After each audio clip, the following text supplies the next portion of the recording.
Why? I don't understand you people now. Why did you choose to be gay? Why?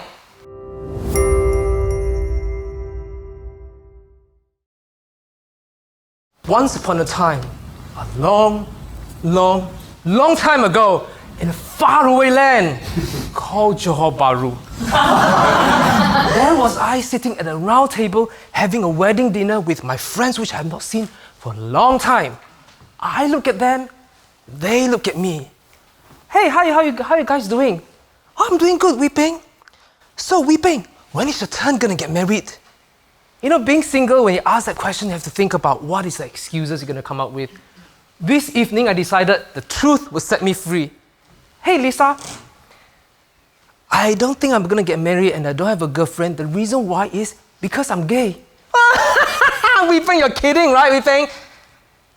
Huh? You're not kidding, ah? Why? I don't understand you people now. Why did you choose to be gay? Why? She's just hard to love, isn't it? Mr. President, members and guests, good evening. Have you heard of the abbreviation LGBT? Yes. Wonderful. It stands for lesbian, gay, bi, and transgender. This evening, I'd like to share with you about understanding LGBT from a gay man point of view. Do you have any fond childhood memories? Can you remember a lot of things? Yes or no? Yes. I remember a lot of things too, but I do not remember this happened on a random morning. Wee Peng. Who's calling me? I'm the angel of sexual orientation. What? You heard me, Wee Peng? Choose to be a regular straight man or a rampant homosexual to be hated by everyone. Definitely rampant homosexual. You see, that did not happen to me, just like you. Whatever sexuality you have, it just developed naturally. Now let me take you back to the year 1984, more childhood memories. This time you see me as a 10-year-old child, sitting in the middle of the classroom in southern Malaysia. There she is, my school teacher, Miss Cheng, looking straight at us. Hey kids, who knows the answer of this question? Come up here. Miss Cheng, I know, Miss Cheng. Come up here, Wee Peng. Oh, why, Wee Peng? Why do you walk like this? What, you're pondan, is it, Wee Peng? Pondan. Class, look, pondan kid. In Malay, pondan stands for gay, faggot, and drag queen. And the whole class here, pondan. Have you experienced so much shame you wish that you can just disappear and you do not know what to do? And you wish there's a hole for you to crawl in? Have you experienced that in your life? That was exactly how I feel. However, there's no hole, obviously, so I embrace the whole pondan fiasco. And how I wish that was the last time I hear it. But that was just the beginning. I'll hear it in the school canteen, classroom, basketball field, everywhere. Now fast forward to the year 1988. You see me as a 14-year-old teenager. I'm sharing a same school bus with this teacher called Ra'ah. We see each other every day. And one day I passed by the teacher office, and I look through the window. There she is. I look at her, she look at me. Hey, Fauzia, look, there's a pondan kid at the window. You see? Oh yeah, I see. Pondan kid. The same shame came wash over me again. And I wish there's a hole there, and there wasn't anything. So I walked as fast as I could from the scene. And how I wish, why can't I just be normal? God, why don't you make me normal? There was just so much shame on me. And then, in my younger years, I orchestrated my every move. Make sure I don't swing my hands too much to trigger the pondan fiasco. I was very cautious. Now, can you think of a time you've taken a school photo? Can you think of a time like that? How does it make you feel? Can you go back to memories about the school photo? So at the same year, I took this picture. That was 1988. That year, all I wanted to do is be invisible. I do not want to be seen, just in case I'll get triggered, pondan fiasco. If you look closely, that's me. All I wanted to do is just to hide. When I was taking that picture, I remember, all I wanted to do just move a little bit, not to be seen. Maybe I was practicing my move of hiding in the closet. Have you heard of the expression hiding in the closet? It means a gay man hiding the fact he's gay. If only the photographer looked at me, hey, gay man, get out of the closet and be proud of yourself. But of course he did not do that. Fast forward to my polytechnic years. There was once I was doing my schoolwork, I was sitting on the ground with other classmates, we were just doing some drawing, and there's another classmate came. He looked straight at me. Wow, Wee Peng! Why you look so gay, Wee Peng? Why don't you just come and suck this, Wee Peng? Suck this! A tip to all you guys want to say, suck this, remember every mouth we can bite! So think twice about suck this. So, I'm thankful for all these experiences happened. It makes me stronger that I'm able to share this with you this evening to connect to whoever's suffering now as a bridge, the bridge. And I've forgiven all of them. If someone asks me again, hey, Wee Peng, why did you choose to be gay? No, I did not choose to be gay.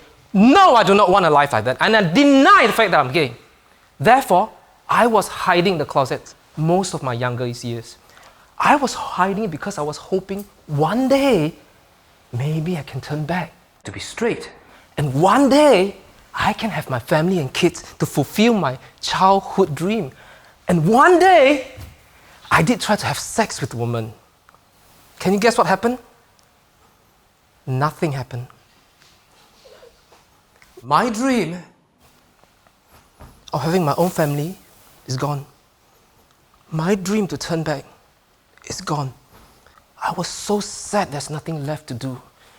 But one last thing in my life, and I pick up the TV remote control and I watch TV. I look at the TV and the screen, there's a man look straight at me. Accept your life. Accept yourself for who you are. Because there's no one else on earth like you. Accept yourself for who you are. Because there's no one else on earth like you. Have you ever experienced you get a life-changing phrase from a scene from the TV, a least likely source, from a Facebook post or something? Have you ever experienced that? Yes. That was exactly how I feel. And right then and there I decided, I'm going to accept myself for who I am. I'm going to accept the fact that I'm gay. And then 1 month later, in June 2000, I moved to Singapore. I've been to gay places, made many gay friends. Then I realized there's so many like me. We all have been through some kind of struggle. We have our stories to share. Have you ever worked with or have gay friends or associate with gay people before? Raise your hand if you do. Do you notice that some gay men, we have sharp tongue? Do you notice that? No? I'm one of them. I have sharp tongue. Because some of us, we have been through struggle. We survived. We became stronger. And then we have one of the most powerful weapon a person could have, the mouth. Whoever ready to bully us, we're ready to fight back. If we see an LGBT member getting bullied by the public, we stand together, we fight back. We fight for equality, we fight for injustice, or fight for everything. Have you heard of the Pink Dots? Yes. Supporting the freedom to love. It happens every year in May, June, July. If you were with me about 4 years ago, you see me hanging around with the crowds of LGBT members looking up the stage. There's a man right there, look straight at us. We have to fight for our right to love. We have to fight against the bully. We have to fight. So the LGBT members always want to fight for something. Now, can you guess? This is LGBT end. What is the other extreme end of the LGBT community? Can you guess? The religious group. Yes, the religious group. Well done. I'm a Christian. I'm an other group too. I remember there was once I was church. I was with a few hundred members sitting in the church, looking straight to the pastor. And the pastor looked straight at us. The LGBT community gonna destroy our family. Let us sound the trumpet, get into battle footing, and be battle ready. The religious group wants to fight too. However, I believe this. All this is just misunderstanding. We just have to understand each other a little bit more. The LGBT community has no plan to destroy any heterosexual family. And all this is just misunderstanding. Because a lot of time when the public think about the LGBT community, they think of them as someone across the fence. They call them they, over there. Some people, I even read comment, were less human than the heterosexual. However, we are a lot closer than everybody thinks. We could be your wonderful colleagues at work, your best friend, your cousin, your niece, your auntie, your uncle, your son, your daughter, your brother, your sister, possibly even be your father and mother. Do you think all these people who are less human than you, do you think they're less human? No! We are exactly like you. We want to love and be loved. We're exactly the same. All we have to do is judge a little less and understand more. Judging. We talk about judging. Now, can you guess who judged the gay community the most? Who wants to guess? We, gay community, we judge ourselves the most. We cannot be too fat, too skinny, too masculine, too whatever, all kinds of names. Call, name calling, judge. Now, can you guess who judged you the most? Ourselves. You judge yourself the most. Can you think of the time you call yourself names that you don't allow other people to call you? And you call yourself the name with passion, you know, sometimes you call yourself bad names. Can you guess who judged me the most? Yourself. I judge myself the most. In March 2000, we went for a company trip, came back, and then we played the video on the TV screen. If you see me hanging around with all my colleagues at the pantry, we look at the TV screen, and that's the clip of me walking up the escalator. And I look at myself and my mind went, Wee Peng, can you guess why people call you Pondan? Why don't you just look at that? Look at that, Wee Peng. Have you ever experienced the first time you've seen your own video recording, the first time you hear your voice recording? How does it make you feel? Weird, isn't it? That was the same feeling, but with passion. And how I wish I could be perfect. How I wish I could be just like any regular street man. Have you ever wished that you're perfect? Have you ever wished that you're smarter, stronger, younger, richer, more clever, all kinds of things?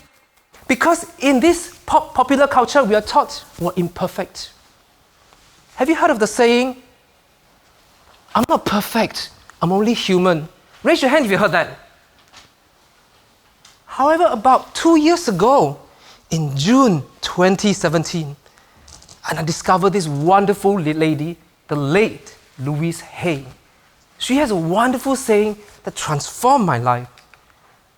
She said, in the infinity of life where I am, all is perfect, whole, and complete. In the infinity of life where I am, all is whole, perfect, whole, and complete. What does it mean to you? What does it mean to you? It means that you are perfect, whole, and complete the way you are, missing nothing, lacking nothing. Look at the people around you. The same for them too. Me too. A gay man. Can you imagine if only we're all being taught we're all perfect in the popular culture, would you think the bullying will be reduced significantly? Do you believe so? Yes or no? Yes. Because there are all kinds of bullying happening now. It can be gay bullying, body shaming, racial bullying, and the new one, cyber bullying. There are all kinds of bullying. Bullying started because one person thinking the other person is less than them. Or this other person is different from the majority. Or this person, what this person perceives as right, is wrong in someone else's eyes. Have you experienced something that you think is absolutely right, but wrong in someone else's eyes? Have you experienced something like that? Yes. And then you get judged. It's the same. Sometimes you are the one that's judging the other one. And now there's one more bullying, self-bullying. Do you remember you bully yourself? I believe all inferno started with a tiny, teeny spark. All bullying started with one tiny, teeny judgment. And this can be easily put out when we understand a little bit more and judge less. Remember, we are perfect, whole, complete the way we are, lacking nothing, missing nothing. And so do everyone around you. We are perfect the way we are. And I believe that fighting against each other here, there, everywhere is not going to solve anything. All you have to do is just judge a little bit less and understand more. And the first step to understand someone is to know their journey they've been through. And that is why I'm here to share with you. And finally, we have to remember to what? Judge less and understand more. And I have a quote I want to share with you. This is a quote I modified from the first female Nobel Peace Prize winner, Marie Curie, not Mariah Carey. Nothing in life is to be judged. It's only to be understood. It is now time to judge less and understand more. It is now time to judge less and understand more. If I'm back to the same dinner again with all my friends I haven't seen for many years, hey Wei Ping, why did you choose to be gay? Why? Lisa, I did not choose to be gay. Just like you, Lisa, and just like all of you in the audience, I am perfect, whole, and complete the way I am. Therefore, we all should be proud of ourselves. And remember to judge less and understand more.